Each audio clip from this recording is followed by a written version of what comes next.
The Vietnam War, a conflict etched in the memory of a generation. It was a war that spanned nearly 2 decades, from 1955 to 1975, and saw the involvement of millions of American troops. The war's impact was felt, not only on the battlefields of Southeast Asia, but also in the hearts and minds of those back home. It was a war that divided a nation, leaving an indelible mark on the American psyche. The streets of America were filled with protests, as citizens voiced their opposition to the conflict. Families were torn apart, friendships were tested, and the very fabric of society seemed to unravel. The images of battlefields, protests, and flag-draped coffins remain seared into our collective consciousness. These haunting visuals serve as a stark reminder of the sacrifices made and the lives lost. The war's brutality and the emotional toll it took on soldiers and civilians alike are etched in history.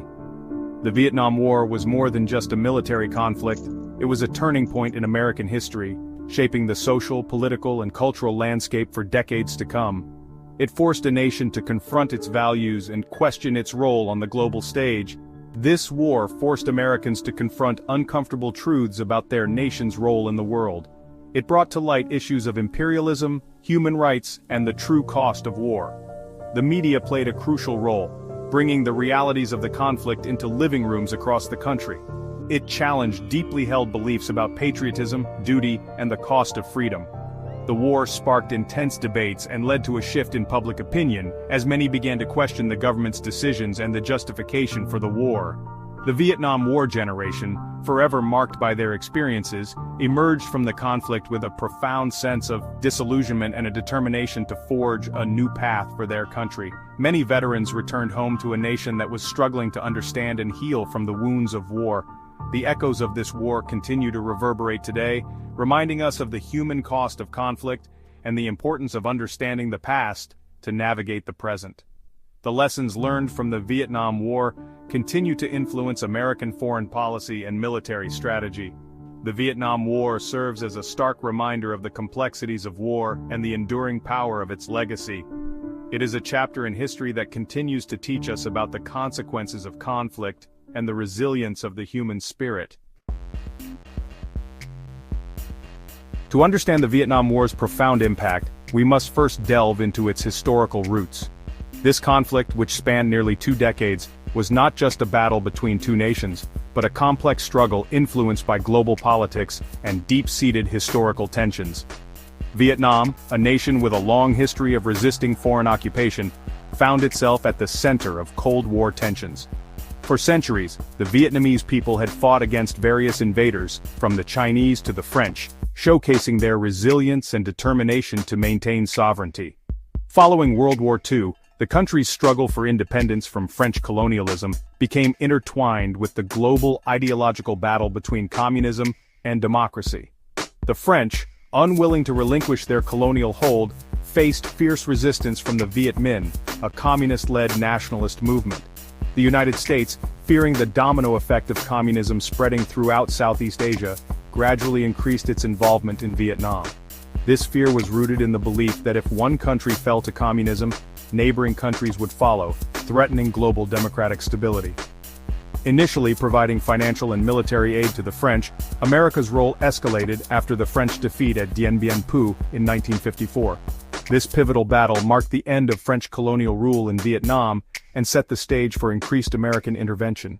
The Geneva Accords divided Vietnam into North and South, with the promise of reunification elections in 1956. These accords were meant to be a temporary solution, but they inadvertently deepened the divide between the communist North and the anti-communist South. However, these elections never materialized, and the stage was set for a protracted and bloody conflict.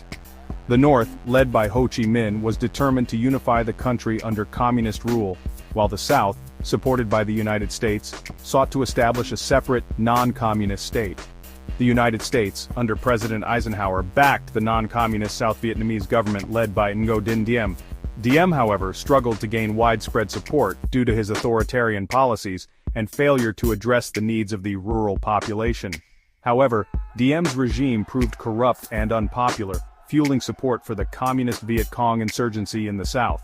The Viet Cong, with backing from the North, launched guerrilla warfare tactics, further destabilizing the region and challenging Diem's authority. As the conflict intensified, the United States found itself drawn deeper into the quagmire, committing more troops and resources in a bid to prevent the fall of South Vietnam.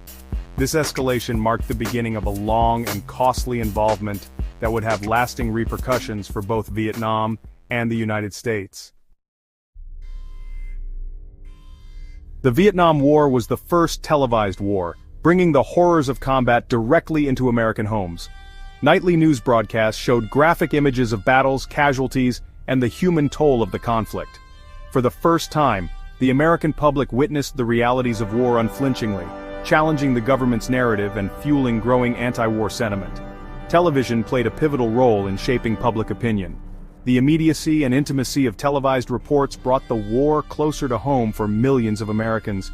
Images of young soldiers, many of them drafted, fighting and dying in a distant land, resonated deeply with viewers, fostering a sense of empathy and raising questions about the war's purpose. The televised nature of the war also exposed the stark contrast between the Johnson administration's optimistic pronouncements of progress and the grim reality on the ground. The credibility gap, as it became known, further eroded public trust in the government and fueled skepticism about the war's handling. As the war dragged on, opposition to U.S. involvement grew steadily on the home front.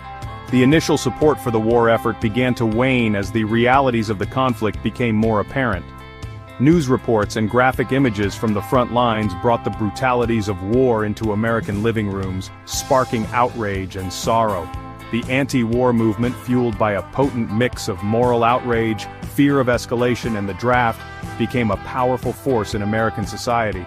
People from all walks of life, including students, intellectuals, and even some politicians, began to voice their dissent. The movement was not just about ending the war, it was about questioning the very principles and policies that led to such conflicts. College campuses became hotbeds of protest, with students organizing marches, demonstrations, and teach-ins to voice their opposition to the war. These academic environments fostered critical discussions and debates, encouraging young people to challenge the status quo and demand change. The energy and passion of these student movements were palpable, and they played a crucial role in shaping public opinion. The draft, in particular, became a lightning rod for discontent. Many young men faced the grim prospect of being sent to fight in a war they did not believe in. The act of burning draft cards became a powerful symbol of resistance, capturing the defiance and desperation of those who opposed the war. The selective service system, designed to conscript young men into military service, was criticized for its inequities, with many arguing that it disproportionately burdened the poor and minorities. Wealthier individuals often found ways to avoid the draft, whether through college deferments or other means, leading to a sense of injustice and inequality. Draft dodging and resistance became increasingly common, further fueling social and political divisions. Some fled to Canada or went underground to avoid conscription, while others openly defied the draft, risking imprisonment. These acts of defiance highlighted the deepening rifts within American society. The war also exacerbated existing social and racial tensions. The civil rights movement was already in full swing, and the added strain of the war only intensified the struggles for equality and justice. The intersection of these issues created a volatile atmosphere, where the fight against racial discrimination and the opposition to the war became intertwined. African Americans, who served in disproportionate numbers in Vietnam, faced discrimination and prejudice both at home and abroad. Despite their service and sacrifices, they often returned to a country that still denied them basic rights and freedoms. This stark contrast fueled further discontent and activism within the African American community. The civil rights movement, which had gained significant momentum in the previous decade, became increasingly intertwined with the anti-war movement, as activists drew parallels between the struggle for equality at home and the fight against oppression.